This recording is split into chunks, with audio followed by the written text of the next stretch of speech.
옛날 옛적 조선시대에 강원도의 한 마을에 열정 넘치는 젊은 유학자 이수라는 청년이 살고 있었습니다. 이수는 책의 이황이 이기이원론에 깊이 매료되어 이 이론을 바탕으로 마을 사람들에게 지혜를 나누고자 했습니다. 이수는 아침이면 꾸벅꾸벅 졸며 꿀잠을 자던 이장님, 끝없이 더 넓고 푸른 들판을 꿈꾸던 농부 영감, 그리고 마을 입구에서 항상 열심히 상점을 경영하는 창구 아저씨를 찾아다니며 이기이원론의 중요성을 전하기 시작했습니다. 이장님, 이란 마치 우리 마을을 영원히 지켜보는 하늘과 같은 것이에요. 보이지는 않지만 언제나 우리를 감싸주는 원리 같은 것입니다. 그런데 기는 이장님이 아침에 마시던 따뜻한 국밥과도 같아요. 실체가 있고 변화하고 우리의 일상에 녹아있는 것이죠. 이수는 눈이 반쯤 감긴 채 이해하려던 이장님께 열정적으로 설명했습니다. 마을의 들판을 쟁걸음으로 다니던 농부 영감님에게는 이렇게 말했습니다. 영감님, 농사의 원칙, 그러니까 씨를 뿌리고 물을 주는 기본적인 자연의 법칙이 이라고 할 수 있어요. 하지만 오늘같이 갑자기 내린 비에 눈치껏 대처해야 하는 농부의 지혜는 어디에 속할까요? 바로 기입니다. 이와 기가 만나야 최고의 농작물을 얻을 수 있죠. 마지막으로 언제나 바쁘게 일을 하고 있던 창고 아저씨에게는 이런 예를 들었습니다. 아저씨, 상점에서 고객에게 항상 친절해야 한다는 영원한 서비스 정신, 그것이 이해요. 하지만 매일매일 우르르 몰려오는 사람들이 원하는 게 조금씩 다를 때 어떻게 대처하느냐가 기이지요? 그러니 두 가지가 함께 어우러져야 비로소 성공적인 사업이 되는 겁니다.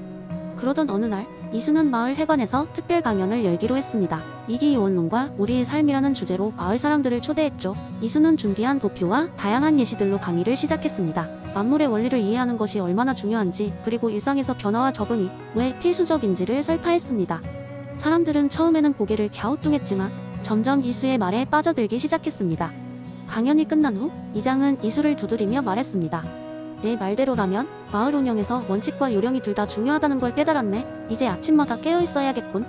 농부 영감은 눈을 반짝이며 농사에도 원리와 변통이 있구먼 이라고 소리쳤고, 창고 아저씨는 상점 경영에도 적용할 게 많군요. 이수 덕분에 잘 배웠소 라고 했습니다. 이수는 자신의 열정이 마을 사람들에게 긍정적인 변화를 가져왔다는 사실에 매우 기뻤습니다. 그의 강연은 한동안 마을에 큰 화제가 되었고, 사람들은 서로에게 이와 기에 대한 이야기와 자신의 경험담을 나누며 일상 속 작은 변화를 꾀하기 시작했습니다.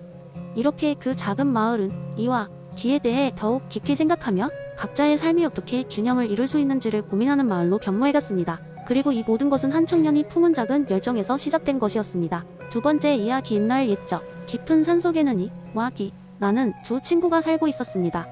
이는 언제나 침착하고 조용하며 사물의 본질을 꿰뚫어보는 지혜로운 영혼이었습니다.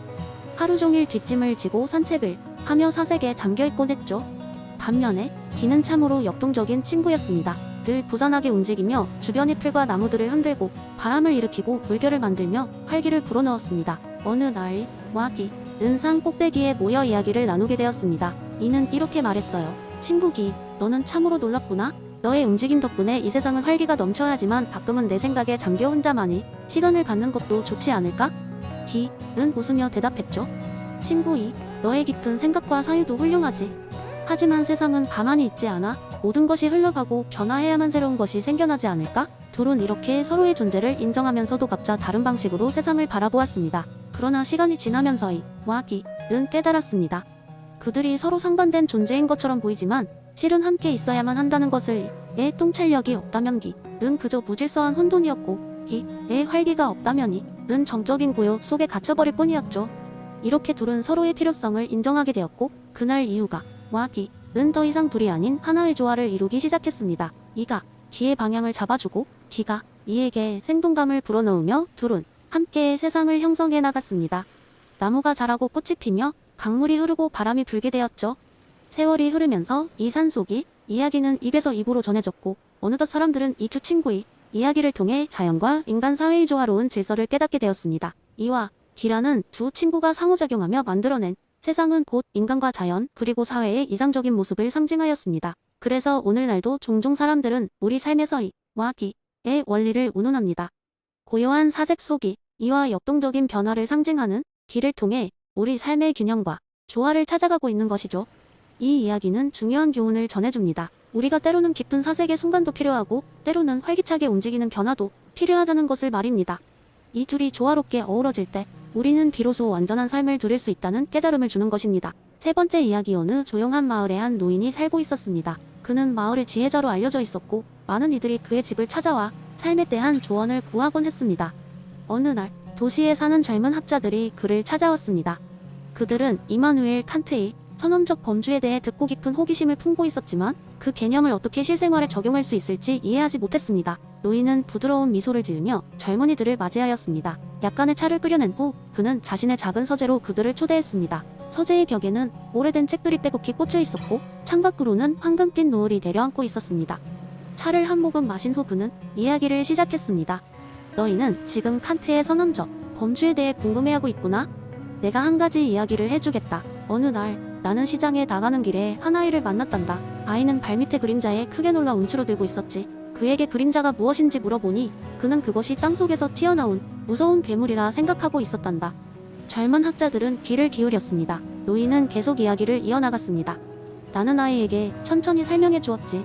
그 그림자는 단지 빛이 그의 몸에 닿으면서 생긴 것이라고 말이다. 그러자 아이는 더 이상 그림자를 두려워하지 않고 오히려 그림자를 이용해 놀이를 시작했단다. 이제 아이는 그림자가 무언가를 해칠 수 있는 존재가 아니라는 것을 알고 있었고 그것이 그저 빛과 물체의 상호작용이 결과라는 것을 이해한 것이야.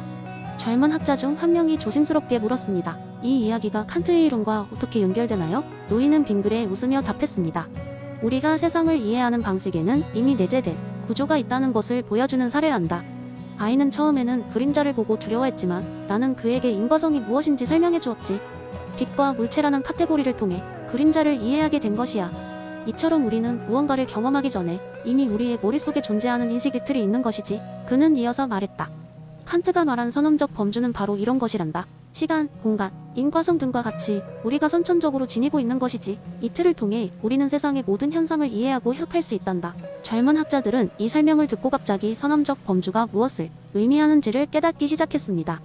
그리고 그동안 무의식적으로 현실을 해석하는 방식에 대해 다시 생각하게 되었습니다. 그들은 자신들의 인식체계를 새롭게 바라볼 수 있는 통찰력을 얻었고 이 경험을 바탕으로 각자의 연구에 깊이를 더할 수 있었습니다. 그리하여 그들은 노인에게 깊은 감사를 표하고 더 많은 질문과 탐구를 위한 희망을 품고 마을을 떠났습니다.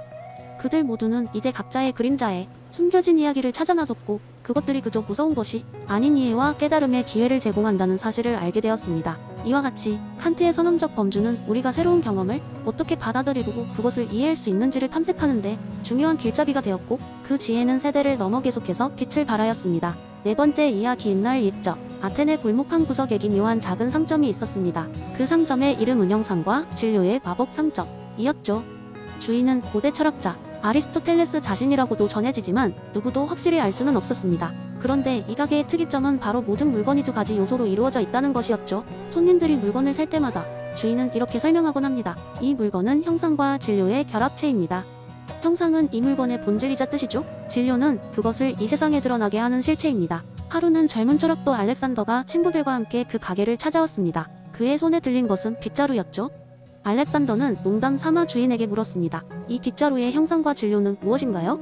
주인은 미소를 지으며 대답했습니다. 이 빗자루의 형상은 청결입니다.